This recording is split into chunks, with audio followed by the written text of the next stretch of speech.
Hello, my name is Shainelis Nieves. You guys can call me Shai for short, and in this video I will provide an overview on understanding autism, ADHD, and learning disabilities, including common symptoms and real-life scenarios. This is an introductory video and will be an overview of each diagnosis. The objectives of this video are to identify common characteristics of ASD, ADHD, and learning disorders, describe challenges youth may experience during 4-H activities, and identify possible participation challenges based on students' characteristics. So, why does neurodiversity matter in 4-H? Neurodiversity matters in 4-H because every student learns, communicates, and participates differently.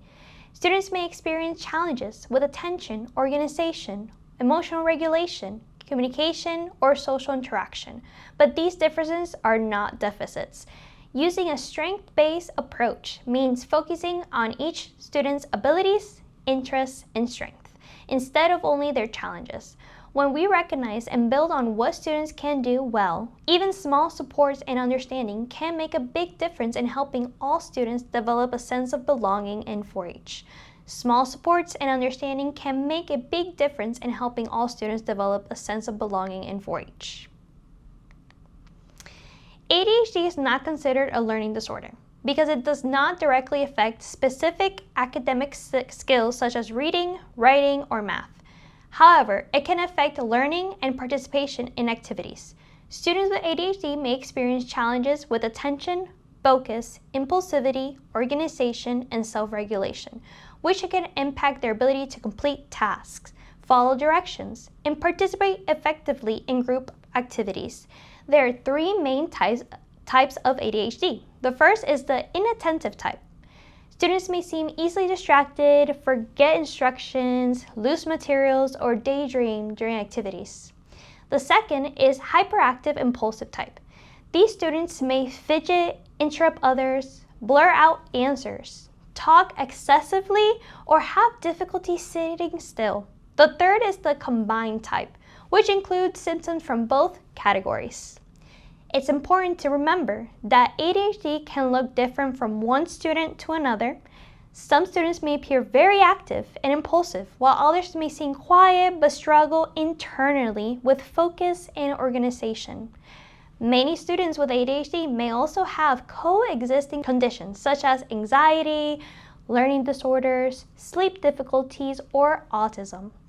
In 4-H, students with ADHD may have difficulty staying focused during instructions, waiting their turn, or staying organized with project materials.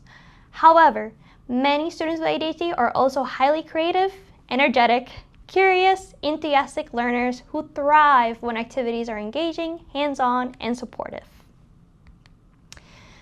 What are learning disorders?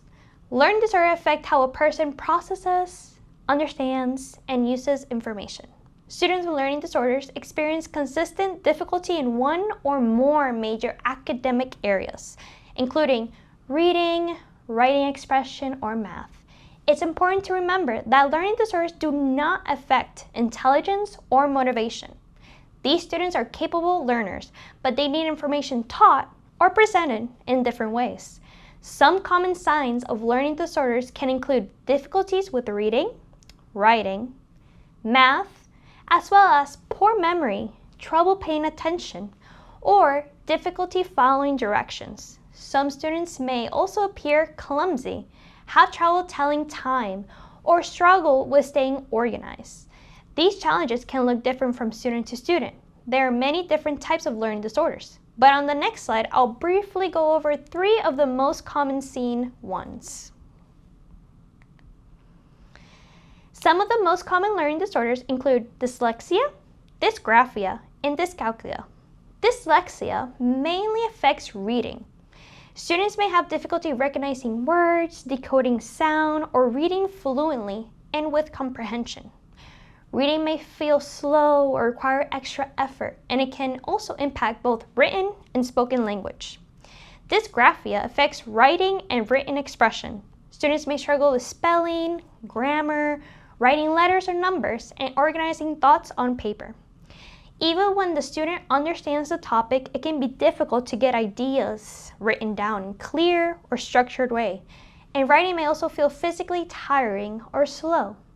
Dyscalculia affects math and understanding numbers. Students may have difficulty understanding number relationships, counting, estimating, fractions, pattern, or solving word problems. They may rely heavily on counting their fingers and struggle with managing money or telling time because math concepts are used in areas like science, chemistry, and finance. Dyscalculia can impact multiple parts of learning in daily life. In 4-H, these challenges may show up in different ways. For example, a student with dysgraphia may struggle with recording observations during a gardening project, while a student with dyscalculia may struggle with measuring ingredients during a cooking activity or handling money during a fundraiser. Understanding these differences helps volunteers like you provide the support needed to enable students to fully participate. What is ASD? ASD is Autism Spectrum Disorder. It is a neurodevelopmental disorder that affects how a person communicates, interacts socially, experiences the world around them. Autism is considered a spectrum because every individual with autism is different, with unique strengths, interests, and support needs. Some common challenges associated with ASD include social communication and social interaction. Students with ASD may have difficulty with joint attention, talking back and forth, or understanding verbal and nonverbal communication cues such as facial expression, tone of voice, or body language. Some children with ASD may engage in repetitive speech, movements, or repeated use of objects. Many individuals with ASD prefer routines and may become upset when routines change unexpectedly. Sensory differences are also very common, including hypersensitivity or hyposensitivity to sounds, lights, textures, smells, or movements. Hypersensitivity means a person is more sensitive than usual to sensory input, versus hyposensitivity means a person is less sensitive than usual to sensory input. Emotional regulation can also be challenging, especially in overwhelming environments. You may also have heard the term stimming, which refers to behaviors such as hand flapping, rocking, repeating sounds, or fidgeting. Stimming can help with self-regulation, focus, emotional expression, or sensory processing. While it is commonly associated with ASD, stimming is not unique to autism. It is often a coping or self-regulatory strategy rather than a behavior that needs to be stopped. What is executive functioning? So executive function is a person's coordinated ability to plan, initiate, organize, connect information, transition, shift mindset, set goals, prioritize, and to self-monitor. These skills are essential for success in school, daily routines, and social participation. Difficulties with executive functioning are commonly seen in individuals with ADHD, learning disabilities, anxiety disorder, and ASD. Students with executive functioning challenges may struggle with staying organized, following multi-step directions, managing time, starting tasks independently, or transitioning between activities.